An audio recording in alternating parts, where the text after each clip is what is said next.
Ecuaciones de la elipse. Ecuación canónica de la elipse, caso 1. En la presente sesión veremos las diferentes ecuaciones de la elipse. Empezaremos el estudio con las ecuaciones canónicas de la elipse. El primer caso que enfocaremos será el que considera el centro de la elipse en el origen de coordenadas, es decir, en el punto C de coordenadas 0,0 y el eje focal horizontal que coincide con el eje coordenado X. Entonces trazamos los ejes coordenados. Ubicamos el centro C y eje focal que coincide con el eje X. Sobre el focal Y, a una distancia A del centro a ambos lados, ubicamos los vértices B1 de coordenadas A,0 y B2 de coordenadas menos A,0. Observe que la longitud del eje B1, B2, eje mayor, es 2A. De igual manera, del centro C, B unidades hacia arriba y B unidades hacia abajo, determinamos el eje menor cuyos extremos M tiene coordenadas 0, B y N tiene coordenadas 0, menos B, es decir, tiene longitud 2B. Sobre estos 4 puntos trazamos la curva que representa a una elipse, la cual se puede observar que tiene forma alargada horizontalmente, pues A es mayor que B. Una elipse de estas características tiene por ecuación x cuadrado sobre a cuadrado más y cuadrado sobre b cuadrado igual a 1, donde el denominador mayor es a cuadrado. Para determinar los focos de la elipse usamos la relación a cuadrado igual b cuadrado más c cuadrado y los ubicamos c unidades a la derecha e izquierda del centro y sobre el eje focal. Citamos algunos ejemplos de ecuaciones en los cuales se puede observar que en ambos casos se cumple que cuando el eje focal es horizontal, el mayor denominador está debajo de la variable x. Caso 2. El segundo caso de ecuaciones canónicas de la elipse que enfocaremos será el que también considera al centro de la elipse en el origen de coordenadas, es decir, en el punto C de coordenada 0,0 y el eje focal vertical y que coincide con el eje coordenado Y. Entonces trazamos los ejes coordenados, ubicamos el centro C y en este caso el eje focal que coincide con el eje Y. Sobre el focal y a una distancia A del centro hacia arriba y hacia abajo, ubicamos los vértices B1 de coordenadas 0, A y B2 de coordenadas 0, menos A. Observe que la longitud del eje B1, B2, eje mayor, sigue siendo 2A. De igual manera del centro C, B unidades hacia la derecha y B unidades hacia la izquierda, determinamos el eje menor que en este caso se encuentra sobre el eje X y cuyos extremos M tiene coordenadas menos B, 0 y N tiene coordenadas B, 0. Es decir, el eje menor, como ya sabíamos, tiene longitud 2B. Sobre estos 4 puntos trazamos la curva que representa a una elipse, la cual se puede observar que tiene forma alargada verticalmente, pues A es mayor que B. Una elipse de estas características tiene por ecuación x cuadrado sobre b cuadrado más y cuadrado sobre a cuadrado igual a 1, donde el denominador mayor es a cuadrado. Para determinar los focos de la elipse usamos la relación a cuadrado igual b cuadrado más c cuadrado y los ubicamos c unidades hacia arriba y hacia abajo del centro y sobre el eje focal. Citamos algunos ejemplos de ecuaciones en los cuales se puede observar que en ambos casos se cumple que cuando el eje focal es vertical, el mayor denominador está debajo de la variable y. Ahora desarrollaremos algunos ejemplos sobre la teoría estudiada. Elegimos una ecuación de los ejemplos de ecuaciones dadas en la diapositiva 4. Y a partir de la ecuación hallaremos todos los elementos de la elipse para finalmente hacer su gráfica.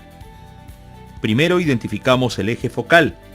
Para ello, de los denominadores de la ecuación elegimos el mayor de ellos, 25, que sería el valor de a cuadrado y la variable del numerador correspondiente. La variable x designará como eje focal al eje x. El otro denominador 9 corresponderá al valor de b cuadrado. Entonces, si a cuadrado es igual a 25, entonces a longitud es igual a 5. De igual manera, si b cuadrado es igual a 9, entonces b es igual a 3. Ahora veamos con estos valores la construcción de la gráfica de la elipse y sus elementos. Gráfica. Para graficar una elipse cuya ecuación es canónica, trazamos un sistema de coordenadas y ubicamos el centro en el origen de coordenadas. Por la información anterior, el eje focal es el eje X.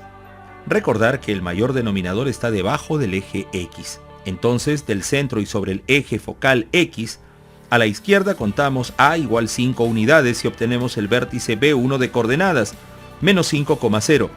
Y a la derecha del centro, A igual 5 unidades, obtenemos el vértice B2 de coordenadas, 5,0. De igual manera, del centro hacia arriba, contamos B igual 3 unidades para obtener uno de los extremos del eje menor M de coordenadas, 0,3.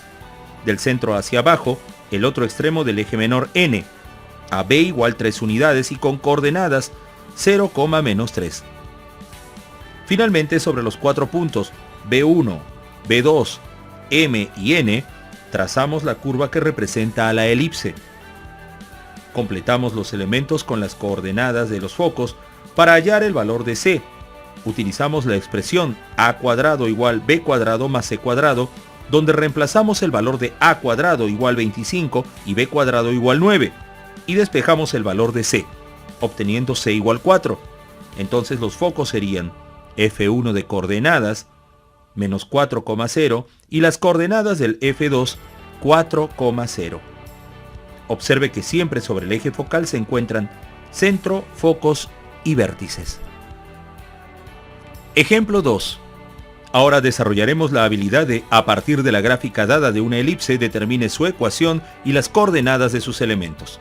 De la gráfica observamos que el centro se encuentra en el origen de coordenadas 0,0. Entonces la ecuación es en su forma canónica. Como los focos dados se encuentran sobre el eje X, el eje focal sería el eje X, es decir, en la ecuación, el mayor denominador A cuadrado debe estar debajo de la variable X y debajo de la variable Y debe estar B cuadrado. Los focos se encuentran a la derecha e izquierda del centro 4 unidades, de donde C es igual a 4. Asimismo, sobre el eje focal X deben estar los vértices. Corte de la elipse con el eje focal X a una distancia de A igual 5 unidades. Y finalmente, observamos que sobre y debajo del centro AB igual 3 unidades se encuentran los extremos del eje menor, que son los puntos M y N. Al reemplazar los valores de A y B en la ecuación canónica inicial, obtenemos la ecuación X cuadrado sobre 5 al cuadrado, más Y cuadrado sobre 3 al cuadrado, igual a 1. Y en la gráfica podemos observar los diferentes elementos. Vértices B1 de coordenadas, menos 5, 0, y B2 de coordenadas, 5, 0. Focos F1 de coordenadas, menos 4, 0, y F2 de coordenadas, 4, 0. Finalmente los puntos M de coordenadas, 0, 3, y el punto N de coordenadas, 0, menos 3. Observe que sobre el eje focal X se encuentran centro, focos y vértices. Ejemplo 2. En este ejemplo, al igual que el anterior, observamos que el centro se encuentra en el origen de coordenadas 0,0. Entonces la ecuación es en su forma canónica. Como los focos se encuentran sobre el eje Y, el eje focal sería el eje Y, es decir, en la ecuación el mayor denominador A cuadrado debe estar debajo de la variable Y, y debajo de la variable X debe estar B cuadrado. Los focos se encuentran arriba y debajo del centro 4 unidades, de donde C es igual a 4. Asimismo, sobre el eje focal están los vértices a una distancia de A unidades, que en este caso no se puede obtener a partir de la gráfica porque no es un número entero. Y finalmente, de la gráfica observamos que a la izquierda y derecha del centro, AB igual 2 unidades, se encuentran los extremos del eje menor MN. Como ya tenemos el valor de B, para obtener el valor de A utilizamos la expresión A cuadrado igual B cuadrado más C cuadrado, donde reemplazamos el valor de C cuadrado igual 16 y B cuadrado igual 4, obteniendo A igual 2 raíz de 5. Al reemplazar los valores de A y B en la ecuación canónica inicial, obtenemos la ecuación X cuadrado sobre 2 al cuadrado, más Y cuadrado sobre 2 raíz cuadrada de 5 al cuadrado, igual 1. Y en la gráfica podemos observar los diferentes elementos. Vértices B1 de coordenadas, 0, 2 raíz cuadrada de 5 y B2 de coordenadas 0 menos 2 raíz cuadrada de 5. Focos F1 de coordenadas 0, 4 y F2 de coordenadas 0, menos 4. Finalmente los puntos M de coordenadas menos 2, 0 y el punto N de coordenadas 2, 0. Observe que sobre el eje focal Y se encuentran centro, focos y vértices. Conclusiones. A continuación estableceremos algunas conclusiones de lo visto en la presente sesión. Observa detenidamente la tabla y verás dos columnas donde cada una de ellas se refiere a los dos tipos de ecuaciones canónicas de la elipse. En la primera ecuación el mayor denominador a cuadrado está debajo de la variable x, lo que hace identificar al eje focal como el eje x. En la segunda ecuación el mayor denominador a cuadrado está debajo de la variable y, lo que permite identificar al eje focal como al eje y. Lo observado anteriormente permite establecer las coordenadas de los vértices y de los focos, así como la longitud del semi-eje mayor y menor. La relación pitagórica se verifica en ambos casos.